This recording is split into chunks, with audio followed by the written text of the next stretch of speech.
경제 쏙쏙 시간입니다. 오늘도 경제부 강은나래 기자와 함께하겠습니다. 안녕하세요. 네, 첫 번째 주제는 반포 아파트 찬양 비석인데 어떤 내용입니까? 네, 최근에 온라인 커뮤니티에서 한 아파트 관련 사진이 매우 화제입니다. 서울 서초구 반포동의 아파트 단지 내부에 설치된 비석을 찍은 사진입니다. 긴 시가 적혀 있는데 그 내용이 구설에 올랐습니다. 일부를 제가 직접 읽어드리겠습니다. 네. 제목은 천년의 보금자리입니다. 한강변 남쪽 안자락에 희망을 묻어둔 준비의 땅. 빼어난 자태의 진주가 폭포를 품은 아름다운 꿈동산이 되어 600년 도읍지의 희망으로 흘러라. 영원한 우리들 꿈의 보금자리, 이런 시어가 담겨 있습니다.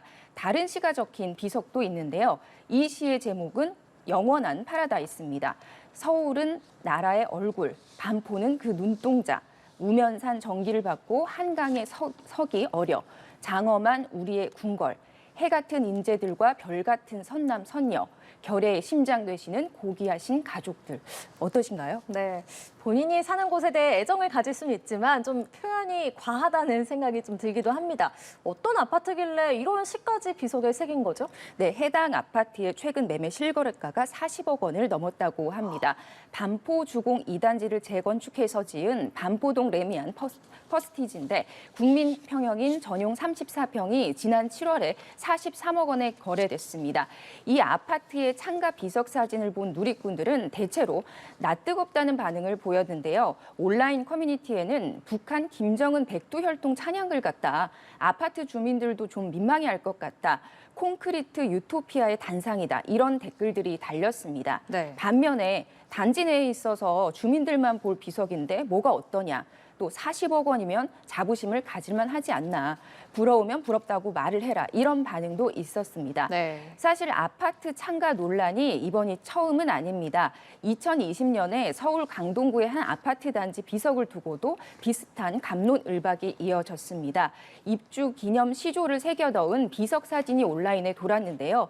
그 내용은 살아서 진정 행복한 아파트, 분양 1위, 높은 청약률의 완판 계약까지 천우신조로 순조롭게 잘 마무리됐다. 이런 내용이 담겼습니다. 그 당시에도 누리꾼들이 내가 주민이라면 이런 시를 보고 좀 부끄러울 것 같다. 자화자찬이 너무 심한 게 아니냐. 아파트를 숭배하는 것 같다. 이런 비판글을 많이 달았습니다. 네, 물론 아파트 단지에 주민들이 합의해서 조형물을 설치하는 건 자유입니다. 그렇지만 우리가 좋은 시나 시조를 읽었을 때 느끼는 울림, 감동 이런 건 좀 없는 것 같다는 생각도 듭니다.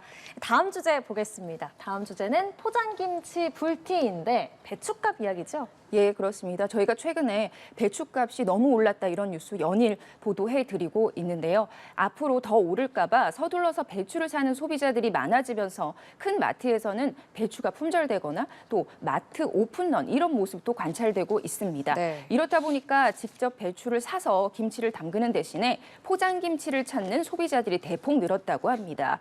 국내 포장김치 시장에서 합계 점유율이 50% 넘는 대상과 CJ제일제당의 최근 포장 배추김치 매출을 보시겠습니다. 대상의 종가김치 지난달 전체 김치 매출이 1년 전보다 14% 늘면서 월간 기준 역대 최대를 기록했는데요. 네. 특히 배추김치 매출은 17% 크게 올랐습니다. CJ제일제당의 비비고 배추김치는 지난달 매출이 지난해 같은 기간보다 12% 뛰었습니다. 이번 달 들어서도 둘째 주까지 매출이 1년 전보다 14% 늘었다고 합니다. 가을 배추 물량은 10월 중순은 돼야 본격적으로 출하되기 때문에 배추값이 이렇게 오르는 추세나 포장김치의 소비자들이 몰리는 현상은 당분간 이어질 것으로 보입니다. 네, 일반 가정도 그렇고 특히 자영업자분들 시름이 깊어질 것 같습니다. 다음 키워드 보겠습니다. 다음 키워드 신용카드 극과 극인데 요즘에 연회비가 비싼 프리미엄 카드는 늘어나고 연회비가 상대적으로 저렴한 카드는 단종되는 추세라고요. 네, 그렇습니다. 저도 연회비가 상대적으로 저렴한 카드를 쓰고 있는데 카드사로부터 연회비가 조금 더 비싸지만 혜택이 많은 카드로 바꿀 의향이 있냐 이런 문의 전화를 좀 받았는데요. 실제로 신용카드 평균 연회비가 갈수록 올라가고 있습니다. 지난해 상반기에 주요 59개 카드의 평균 연회비가 8만 3천여 원이었습니다. 지난해 전체로 놓고 보면 그보다 다소 낮은 6만 9천 원 수준이고요. 올해 상반기 주요 44개 카드를 분석해 봤을 때는 113만 원이 넘었습니다. 지난해 상반기와 올해 상반기를 비교하면 평균 연회비가 36%가량 증가한 겁니다. 일반적인 카드 연회비는 만 원에서 3만 원대지만 프리미엄이나 플래티넘 같은 이름이 붙은 카드들은 최소 10만 원에서 200만 원 이상의 연회비를 받고 있습니다. 네, 카드사들의 연회비 수익도 늘어났겠네요. 네, 그렇습니다. 올해 주요 8개 카드사가 올 1분기 연회비로 벌어들인 수익은 3,500억 원 가까이 되는 걸로 집계됐습니다. 작년 같은 기간과 비교하면 10% 넘게 늘었습니다. 네. 특히 연회비가 비싼 프리미엄 카드가 많아진 영향이 큰데요. 가맹점 수수료율 인하 등으로 수익성이 악화하자 카드사들이 비용 효율화에 나선 것으로 풀이됩니다. 실제로 최근 현대카드는 VIP 고객을 대상으로 하는 더 블랙카드 혜택을 정비해서 재단장하면서 연회비를 기존의 250만 원에서 50만 원 더 올리기로 했습니다. 우와. 이번 인상으로 현대카드의 더 블랙카드가 한국에서 가장 비싼 카드가 됐습니다. 현대카드뿐만 아니라 다른 카드사들도 혜택을 늘린 VIP 카드를 새로 출시하거나 또 기존 카드를 정비하고 있습니다.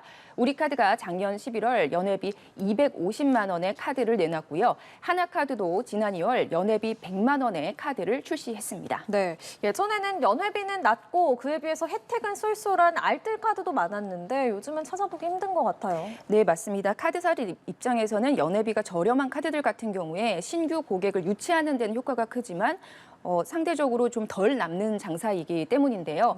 카드 업계에 따르면 8개 카드사가 올해 1월에서 6월 단종한 신용 체크카드는 총 370종 정도입니다. 연도별 추이를 좀 보면 2022년에 잠시 주춤했지만 지난해 들어서 458개의 신용카드나 체크카드가 신규 카드 발급을 중단했습니다. 올해는 상반기에만 벌써 380종에 가까운 카드가 무더기로 단종이 됐기 때문에 업계에서는 올해 단종되는 카드 수가 역대 최대 수준을 기록하겠다 이렇게 전망하고 있습니다. 네, 다음 키워드 보겠습니다. 다음 키워드는 오마카세 대신 아보하인데 오마카세는 아는데 아보하는 무엇인가요? 네, 저도 이번에 처음 들어봤는데요. 아주 보통의 하루를 뜻하는 새로운 트렌드 키워드라고 합니다.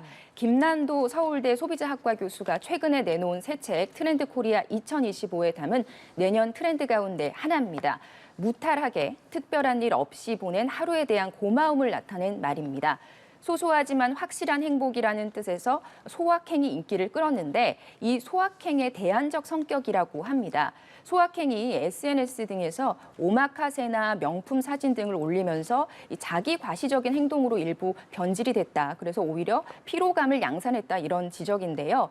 행복을 과시해야 한다는 의무감에서 탈피하고 나 자신에게만 집중하려는 태도가 바로 아보하라고 합니다. 네, 그러고 보니 어느덧 9월 말이 돼서 트렌드 코리아 2025도 나왔네요.